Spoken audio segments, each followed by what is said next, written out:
আল্লাহ রাসূল সাল্লাল্লাহু আলাইহি সাল্লামকে আল্লাহ রাব্বুল আলামিন যে কত ভালোবাসেন, কত মহব্বত করেন এবং ওনাকে যে কত সম্মান মর্যাদা আল্লাহ রাব্বুল আলামিন দান করেছেন, একমাত্র এটা দেখাবার জন্য ওই হাসরের ময়দানে আল্লাহ রাব্বুল আলামিন মিজান জ্বলাইবেন এবং ফুরসিলাতের ফুলের ব্যবস্থা করবেন।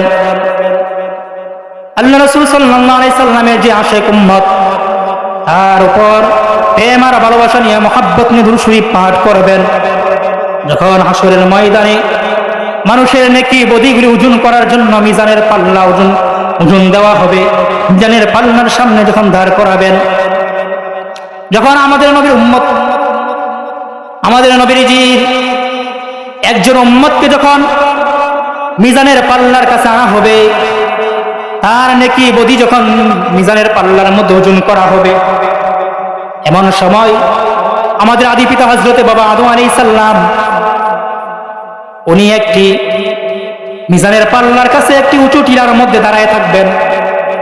ওনার পরনের মধ্যে একটি জান্নাতি চাদর থাকবে, ওনার শরীর মোবারকের মধ্যে একটি জান্নাতি চাদর থাকবে, ওনার বাবরি কাটা চুলগুলো বাতাসের মৃদু মন্দ ঢেউ খাতে থাকবে। উনি উঁচু টিলার মধ্যে দাঁড়ায় দাঁড়ায় দেখবেন যে কোন নবীর উম্মতেরা জান্নাতে যায় আর কোন নবীর উম্মতেরা জাহান্নামে যায়। উনি মিজানের পাল্লার এই মাপের দৃশ্যটা একটি উঁচু জায়গার মধ্যে দাঁড়ায় দেখবেন। এমন সময় উনি দেখতে থাকবেন যে আখি নবীজির উম্মতে একজন উম্মতকে ফেরেশতারা এনে মিজানের পাল্লার মধ্যে যখন তার নেকি বদির ওজন দেওয়া হবে, এমন সময় দেখা যাবে আমাদের নবীজির উম্মতরা তার যখন নেকি আর বদি ওজন করা হবে, তার গুনাহগুলি বেশি হয়ে যাবে, তার নেকি কম হয়ে যাবে, অর্থাৎ তার নেকির পাল্লাটা হালকা হয়ে যাবে আর গুনার পাল্লাটা ভারী হয়ে যাবে। এই অবস্থা যখন হবে, ফেরেশতারা আমাদের নবীজির এই উম্মত থেকে হাতের মধ্যে বেই লাগাইয়া জাহান্নামের দিকে যখন নওরা হয়ে যাবে, ওই আমাদের নবীর উম্মতটাকে যার নেকি বদি মিজানের পাল্লার মধ্যে ওজন করা হয়েছে, ওই লোকটাকে যখন জাহান্নামের দিকে নিয়ে যাবে, আমাদের আদি পিতা বাবা আদম আলাইহিস সালাম যখন দাঁড়ায় এই দৃশ্যটা দেখবে, ওনার যব এই দৃশ্যটা দেখার পর ওনার অন্তরের মধ্যে মায়া লাগবে। ওনার অন্তরে যখন মায়া লাগবে, উনি ওই মিজানের পাল্লা থেকে ইয়া আহম্মদ বলে একটি ডাক দিবে। আমাদের প্রিয় নবীজিকে একটি ডাক দিবে, ইয়া আহম্মদ, ইয়া রাসূলুল্লাহ, ইয়া হাবিবাল্লাহ, নবীজি আপনি কোথায় আছেন? আপনার একজন উম্মত দিকে ফেরেশতারা জাহান্নামের দিকে নিয়ে যাচ্ছে।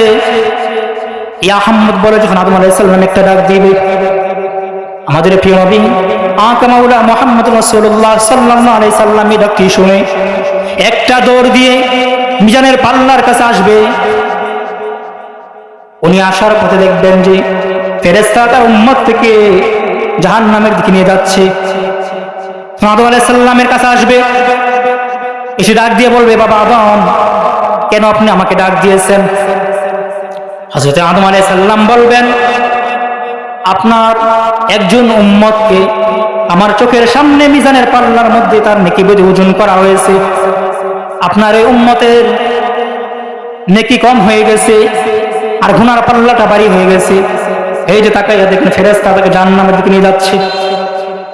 আল্লাহ রাসূলের কথা শুনে মিজানের পাল্লা থেকে একটি দৌড় দিবে, দৌড় দিয়ে ওই যে ফেরেশতা তার উম্মতকে জাহান্নামের দিকে নিয়ে যাচ্ছে, ওই উম্মতের ওই ফেরেশতাদের কাছে যাবে, গিয়ে বলবো, ফেরেশতারা তোমরা আমার উম্মতকে কোথায় নিয়ে যাচ্ছ? ফেরেশতারা দিয়া বলবে, ইয়া রাসূলুল্লাহ, ইয়া হাবিবাল্লাহ, আপনার এই উম্মতের গুনার পাল্লা ভারী হয়ে গেছে আর নেকির পাল্লা হালকা হয়েছে, তার নেকি কম হয়েছে, এজন্য তাকে আমরা জাহান্নামের দিকে নিয়ে যাচ্ছি। এই কথা শোনার পরে আমাদের প্রিয় নবীজি একটা দৌড় মারে, ওই ফেরেশতাদের কাছ থেকে একটি দৌড় দিয়ে আল্লাহ রাব্বুল আলামিনের ওই যে আরশে আজিমের নিচে চলে যাবেন। ডাক দিয়ে ওনার বাম হাত মোবারকটা দাঁড়িয়ে মধ্যে রেখে একটা ডাক দিবে, বাড়ালে প্রভু, আল্লাহ রাব্বুল আলামিনকে ডাক দিয়ে বলবেন, বাড়ালে প্রভু, তুমি না আমার সাথে ওয়াদা করেছো আমার কোন উম্মতকে জাহান্নামে দিবা না যতক্ষণ পর্যন্ত আমি রাজি খুশি না হব। এই যে আমি দেখে আসলাম আমার একজন গুনাহগার উম্মতকে ফেরেশতারা আমার সামনে, আমার চোখের সামনে জাহান্নামের দিকে নিয়ে যাচ্ছে। তখন আল্লাহ রাব্বুল আলামিন ফেরেশতাকে ডাক দিয়ে বলবেন, ও ফেরেশতারা তোমরা দাঁড়াও, আমার বন্ধু যা বলে তোমরা তা শোনো, দেখো আমার বন্ধু কি বলে। আল্লাহ রাব্বুল আলামিনের কথা শুনে আল্লাহ রাসূল ওই আরশ আজিমের নিচ থেকে আবার একটা দৌড় দিয়ে ওই ফেরেশতাদের কাছে যাবে, গিয়ে বলবে তোমরা আমার ওই উম্মতকে আমার চোখের সামনে আবার তার নেকি বুদিগুলি মিজানের পাল্লার মধ্যে ওজন দাও।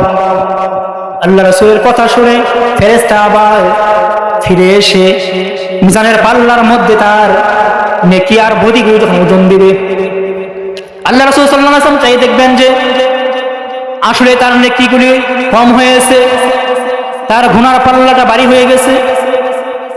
আল্লাহ রাসূল সাল্লাল্লাহু আলাইহি ওয়াসাল্লাম যখন এই অবস্থা দেখবেন, উনি ওনার পকেট মোবারক থেকে একটি সাদা কাগজের টুকরা, ওই যে নেকির পাল্লা হালকা হয়ে গেছে, গুনার পাল্লা ভারী হয়ে গেছে, উনি ওনার পকেট মোবারক থেকে একটি সাদা কাগজের টুকরা ওই নেকির পাল্লার মধ্যে যখন দিয়ে দিবেন, দেওয়ার সাথে সাথে এতক্ষণ পর্যন্ত তার নেকির পাল্লাটা হালকা ছিল, সাদা কাগজের টুকরাটা দেওয়ার সাথে সাথে তার নেকির পাল্লাটা ভারী হয়ে যাবে।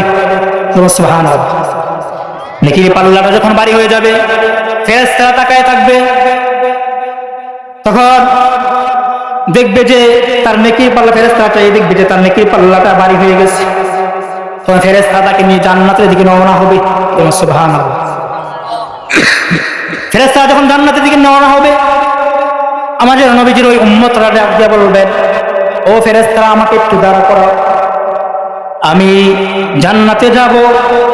জান্নাতে যাওয়ার আগে এই লোকটাকে, যে সুন্দর চেহারার অধিকারী, যে লোকটা নিয়ে আমাকে বিপদের সময় আমি তো জাহান্নামে চলে গিয়েছিলাম, ওই জাহান্নামের কাছ থেকে আমাকে ফিরাইয়া এনে আবার যখন এই মিজানের পাল্লার মধ্যে ওজন দেওয়া হলো, এবার আমার নেকির পাল্লাটা ভারী হয়ে গেল, ওনার পরিচয়টা আমি একটু জেনে নেই।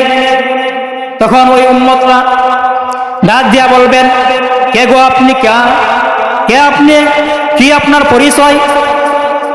আমার এই বিপদের সময় আমি তো জাহান্নামে চলে গেছিলাম, ওইখান থেকে আমাকে ফিরাই এনে আবার মিজানের পাল্লার মধ্যে ওজন দেওয়াইলেন, আর আপনার পকেট মোবারক থেকে যে একটি কাগজের টুকরা বাইর করলেন, এটা মিজানের পাল্লার মধ্যে দেওয়ার সাথে সাথে আবার আমার নেকির পাল্লাটা ভারী হয়ে গেছে।